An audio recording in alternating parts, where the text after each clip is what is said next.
Use footgalaxy.com for your packs, bets, and FIFA bets with FIFA coins. Link is in the description below. What's up guys, NepentheZ here, and welcome to another episode of the best team in FIFA. That is right guys, we are coming with another quick 5 best team in FIFA. Today's episode was sent in by this guy, and the reason why I picked this specific team was because in the last episode we did a 4-3-1-2 and I hated it and I couldn't figure out if it was a team or the formation, so I thought fuck it, let me try the formation again and we'll see how it goes. So this is the team guys. We've got Ozil, Royce and Sanchez up front. We got Marquinhos, Vidal and Gundogan in midfield. We got Chiellini, Boateng, Alaba and Abate in defence with Neuer in goal. Before we get into today's episode, if you want to drop a thumbs up on the video, that'd be absolutely awesome. Let's try and get us over 7,777 likes. And if you guys want to interact with me on Twitter or Instagram, link is in the description below. And if you guys want to send me you're the best team in FIFAs, then do that with the hashtag TBTIF. Pretty sure that's what it is. So one of the other reasons why I picked this team was because I'm so anti-Syria that I was like, you know what? Fuck that. Let me just pick some Serie A teams for a change. So we've got Vidal, Marquinhos, Chiellini, Abate in this from Serie A. We've got the Bundesliga down the left-hand side. I love the inclusion of Ozil and Sanchez, like linking up with you know, with Vidal here.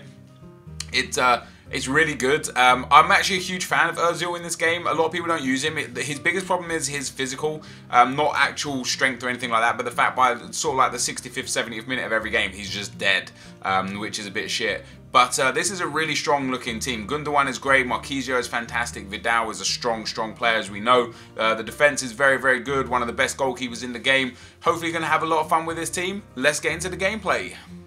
Okay guys, as we go into the gameplay, as per usual, I'll show you the teams I come up against and the goals that I scored. Now, this team, guys, was absolutely brilliant. I take back most of what I said about the 4-3-1-2 in the last episode where I absolutely chastised the formation. I enjoyed the formation. I still felt like it lacked a little bit in terms of missing width. I tried to combat that with the team instructions. So what I actually set for the team instructions were for the fullbacks to stay back while attacking.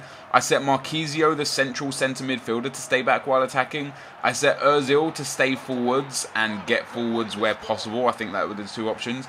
I left Gundogan and Vidal as they were, and I set Royce and Sanchez to drift wide and get in behind. And that was imperative for how this team worked, because as you can see, I've got the best player as Ozil. The reason why I put him as the best player is because he linked absolutely everything. He scored, I think he actually scored the most goals in the 4 games. He definitely had the most chances in the 4 games. His passing was brilliant. The way he plays in FIFA is just really good. And he just kept getting into the right positions all the time to kind of like help the team, and it was really nice to have him on the team. And I don't think that's necessarily because it was Ozil. I think that's just because of the way I had the settings set up for the team, and the fact that it was very easy to focus the play through the cam in this team because of how I had it set up. So as for the team, the attack was brilliant.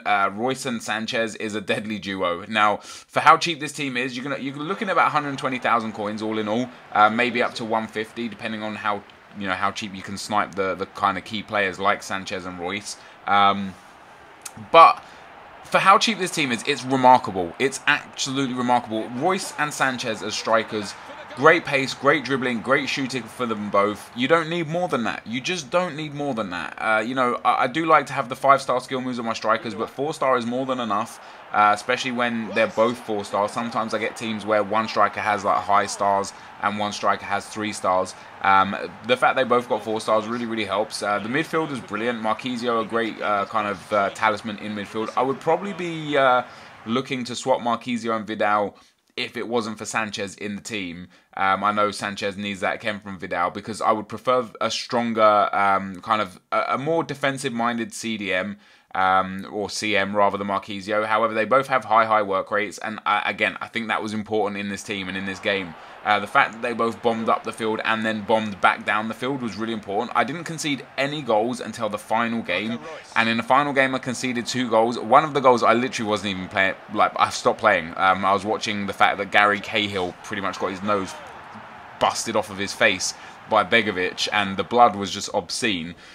So I was looking at the screen and the guy scored a goal while I wasn't paying attention. And then he scored another goal from long range, which was really good. So I only realistically conceded 1 goal in the 4 games, and that's a testament to how good this defence is. Again, pace for Abate and Alaba is brilliant, especially when you set them to stay back while attacking. That foursome in defence is just godlike. Boateng and Chiellini were 2 brilliant centre-backs as well. No problems with them, to be honest. No problems at all. And again, I didn't concede many goals. Probably, I could argue the case that 1 goal was conceded. That was largely down to a combination of the midfield and the defence. I thought Vidal was brilliant. I thought Marquisio was brilliant. The only player that kind of got lost a little bit in this whole team was Gundogan. Might be more interested to play someone like Mario Götze there instead of Gundogan. Other than that, the team, it just played really well. It was a really good team to play with, a really fun team to play with, and I just don't have any negatives about it other than that little Gundogan piece.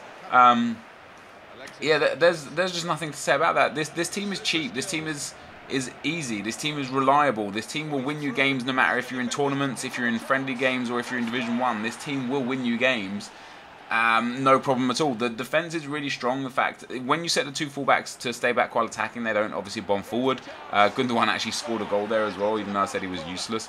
And in terms of the centre-backs, they both have medium attacking work rates, which is brilliant. And Chiellini has high defensive work rate, which is like brilliant.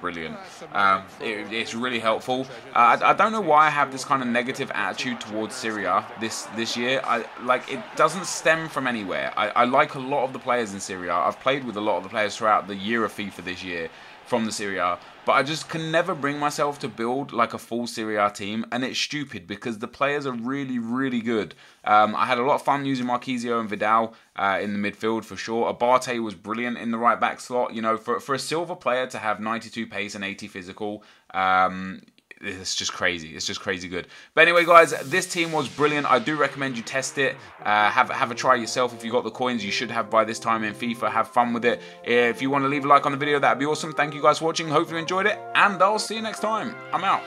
Peace.